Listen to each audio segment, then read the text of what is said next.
Now, welcome to Natasha's voiceover, because I was looking through the clips and realised, they sound terrible and I'm waffling for no reason. Right, all the pieces are now printed, and as you can see in this video, we have soldered together the centre ring, which has the Union Jack logo on it. It's now just slowly getting all the ring 1, 2 and 3 together and soldering them on. Ring 1 had a slight issue, as you can see here in this clip, which is I printed them horizontal and not vertical. So yeah, you live and you learn. It did make my life so much more difficult, and I kind of wish I just went back and reprinted them now, because it would have looked so much nicer and so much neater. The welding is okay. Of course, it was one of my first times actually welding a really big piece together, so it does look pretty rough here and there in places. But in the final piece, it's smoothed out so nicely you can barely tell it's there, apart from some incidents that I will get into later in this video. Okay, so there's been a slight incident. I was currently printing ring number 2, and I was trying to do 4 at once because I was out for the day, and I thought, I'll leave it to print, it will be done by the time I get back, and it near enough was. However, there was a slight incident. So one of them completely just failed, and I think I found out the reasons why. So the reason I think it failed, and you can probably see it better here, is yeah, by the looks of it, it's missed out a layer and slightly at the top here. Maybe that was just where the filament was broken from the previous one, but yeah, I took it off. It held together like this one, so it wasn't too bad. Slight bending, so I have to weld that together, which will be fine. I'll do that in a second. But I picked it up and yeah, it fell to pieces, which isn't great. The other one just completely failed. It didn't print, it burnt it, and I think that's what kind of messed everything else off as well. And I mean, look how close it was to being done. That's the saddest part. It's probably about half an hour from actually being done, and it's failed. It's now back to welding, trying to get them sorted. Hopefully it'll be sorted and I don't have to reprint them, otherwise I'd have to print another 3. Actually, this one's okay, it's not too bad. There's a slight layer line. That'll be fine all the way. I'll probably weld that just to be careful and just to be safe. But hopefully I can fix them so I don't have to pre-print them, because that would be another 9.5 hours to be done. So take a look at this. Do you notice something different? How about that piece? When putting it all together, this piece was actually too big. And I don't know whether it was the design or it was just how we've been putting it together. I ended up having to slice about like that much off, which is actually quite a lot. Other than that, it's all gone well. It looks a bit wobbly, as in like there's holes which need to be filled. That will be done. Other than that, it looks quite good. We got one more layer. That's obviously where it went wrong. We had to solder them back together. The actual things broke, so I'm quite glad that they stuck together.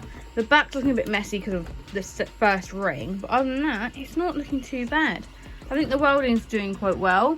It's not looking awful. You see where some of them just go wrong completely, and you have to resolder them all out.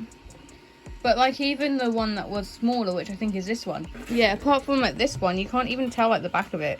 Of course there's a bit there, there's a gap there, so I just have to weld that together. It's not looking too bad at all. Okay, so ring 3 is done. It's looking pretty good. It's all being nicely welded together. It looks a bit weird at the moment. Next part is printing the brackets. I've done half of one. Just move Baby Yoda out of the way. It's not too bad. We'll weld that together, but I'm going to stick those on after I've painted and sanded this bit. Because as you can see, the middle ring, or the centre ring, the first one we did, because I did it wrong. I will admit I did it wrong. It's going to take forever to sand down. So we're going to wood file it, then sand it, I think. And then the spray paint has just arrived, so we can use that, and it's going to look good. Welcome to voiceover time. So in this clip we're using some wood filler just to smooth out all the welds that just needed a bit of something to cover it. It all gets sanded down and then primed. That little leaf I just had to pick up was a pain. It kept getting in the way. However, the primer did a really nice smooth coat, which was perfect for the next step.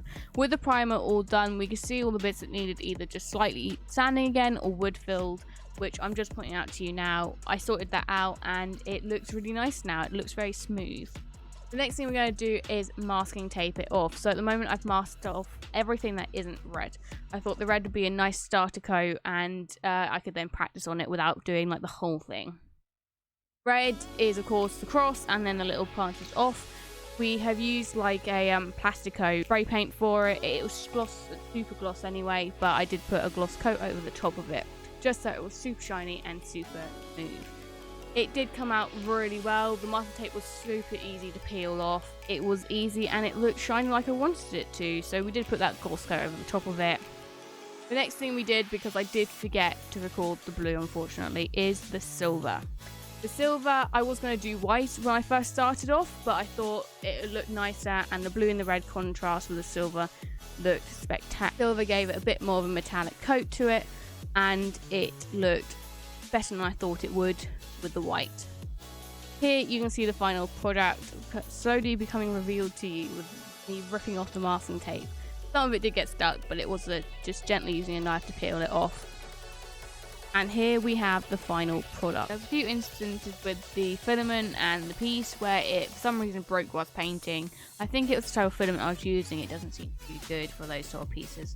But other than that, they're easy to fix. And for the moment, all the painting and the welding are done. There are a few bits here and there that need just a bit of touch up, but it's complete.